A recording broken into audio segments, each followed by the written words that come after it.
에이리언 로뮬루스는 시리즈의 7번째 영화입니다. 그에 따라 전작에 많은 설정들이 남겨져 있는데요. 시리즈를 보지 않으셨거나 보셨더라도 기억이 나지 않는 분들을 위해 준비해봤습니다. 그럼 바로 시작해볼까요? 영화의 오프닝, 우주 어딘가를 비춥니다. 이는 시리즈의 전통 중 하나로 배경이 될 공간의 고립적인 모습과 함께 지구 바깥에서 일어날 사건으로서 상식적인 환경과 거리감을 두는 연출입니다. 그리고 드러난 노스트로모호의 잔해, 1편의 주요 배경이었던 함선으로 리플리를 비롯 다른 승무원들과 함께 제노모프, 일명 에이리언을 상대한 공간인데요. 당시 현장에선 예상을 벗어난 에이리언의 움직임에 희생이 커지자 구조선으로 이동, 함선과 함께 폭파시키겠다는 계획을 세웠으니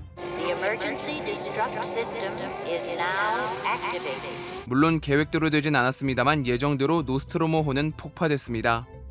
노스트로모 잔해 부근에서 제노모프를 회수하는 웨이랜드 소속의 우주선, 어떻게 우주 어딘가에서 이루어진 일을 알고 있었을까요? 이는 회사가 해당 일을 인지하고 있었기 때문입니다. 합성인간 비숍에 따르면 회사에 소속된 우주선은 그 정보가 공유된다는 설정이 있습니다.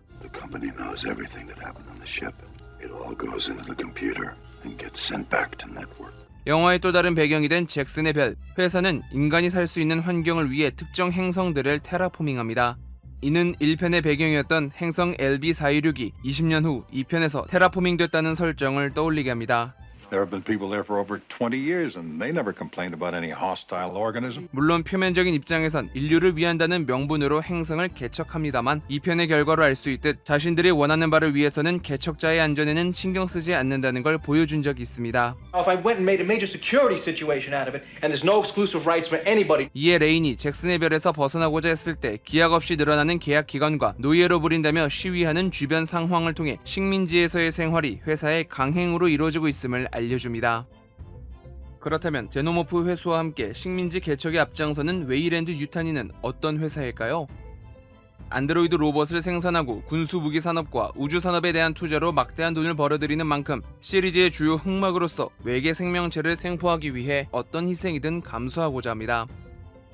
투쟁심이 강한 생명체인 만큼 통제만 할 수 있다면 강력한 힘을 얻을 수 있을 테니까요. Look, those two specimens are worth millions to the bioweapons division, right? 버려진 르네상스 정거장에 탑승하자 제어권을 담당하는 AI가 깨어납니다. 통칭 마더, 모선을 의미하며 시리즈에서 여러 함선 속 마더가 다뤄진 적이 있습니다. Is there audio, Mother? Mother's interrupted the course of our journey. 회사와 직접적으로 연결되어 있으며 표면적으로는 안전한 우주여행을 할 수 있도록 보조합니다. 레인과 함께 다니는 동생인 줄 알았으나 초반부터 합성인간으로 정체가 밝혀진 앤디. 흰색 액체는 안드로이드 내부에 흐르는 인공 혈액으로 반전의 요소로 사용됩니다. 소기의 목적을 위해 때로는 잔혹하게, 때로는 든든하게 받쳐주는 역할을 맡죠.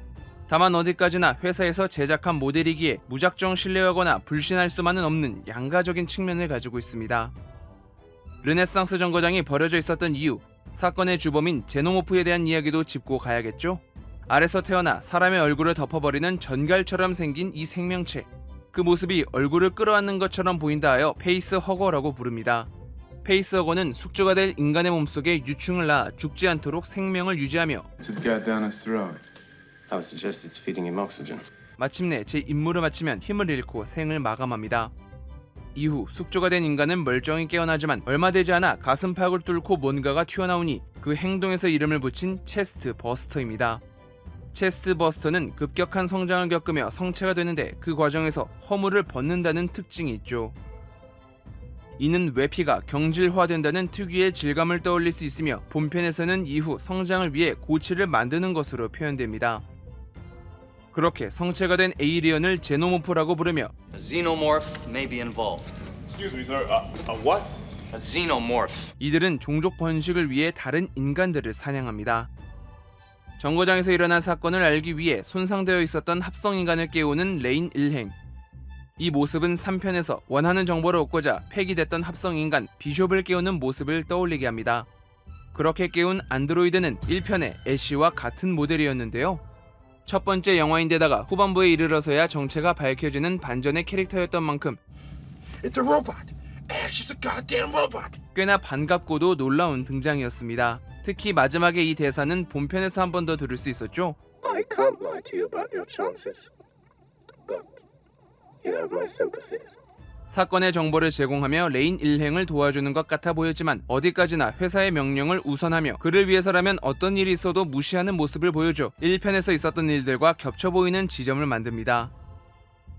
이 역할은 이안 홈이 연기했는데 1편이 개봉한 지 40여 년이 흐른 데다가 이안 홈이 지난 2020년 사망하면서 본편에서는 CG로 재구성됐습니다. 이에 어딘가 이질감이 드는 어색한 모습으로 영화에 등장하죠. 하지만 그 외 스토리적인 진입 장벽은 없어서 애쉬의 정체를 몰랐다 하더라도 이야기를 보는데 큰 문제를 일으키진 않아 이해하는 데 어려움은 없으셨을 겁니다. 그렇게 정거장에서 벌어진 실험은 점성을 가진 어느 검은 액체를 얻게 되었으니 이를 프로메테우스의 불이라고 부릅니다. 프로메테우스는 그리스 신화에서 인간에게 불을 가져다준 신으로 인류에게 큰 힘을 가져다줄 존재이면서도 시리즈 중 유일하게 에이리언의 타이틀이 붙지 않는 영화 프로메테우스를 언급한 것이기도 하고요. 해당 영화는 시간대상 가장 먼저 일어난 프리퀄로 에이리언의 기원, 나아가 인간의 기원을 다뤘던 이야기였습니다. 이 액체가 바로 프로메테우스에서 첫 등장했으며 세포를 파괴하고 재구축하는 성질을 가져 에이리언 앤솔로지에서 다뤄지지 않은 프리퀄 시리즈에서 다뤄진 물질이었죠. 본편이 폭평으로 마무리된 전작을 부정하지 않고 모두 끌어안고 갈 것임을 보여주는 설정이 됩니다. 궁지에 몰린 레인과 타일러가 사용하게 되는 무기, 이는 식민지 해병이 쓰는 모델로 잔탄을 확인할 수 있는 LED가 특징인 펄스 소총입니다. 에이리언에게도 타격을 줄 수 있죠. 이윽고 탈출을 위해 움직일 때 바닥에 경계층을 만드는 파란 불빛을 볼 수 있는데요. 이는 1편에서 에이리언 알들이 놓여있던 스페이스 자키의 우주선 속 모습과 유사합니다. 이 공간이 누구의 영역인지를 암시합니다.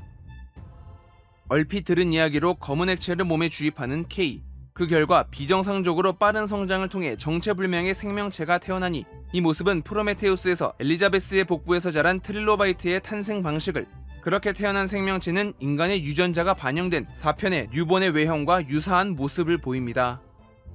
우주선의 구멍을 내 바깥으로 빨려나가는 인간형 생명체, 시리즈는 에이리언을 상대하는 최종 과정에서 해당 방법을 전통적으로 사용합니다. So you've done there's in trouble. What's your plan? You ever see this really old movie Aliens? 사건이 마무리되고 동면에 들어가려는 레이, 마지막 코벨란호의 무전을 남기니 이 모습은 노스트로모호의 유일한 생존자 리플리의 무전과 같은 내용입니다. Last survivor of the Nostromo. Signing off.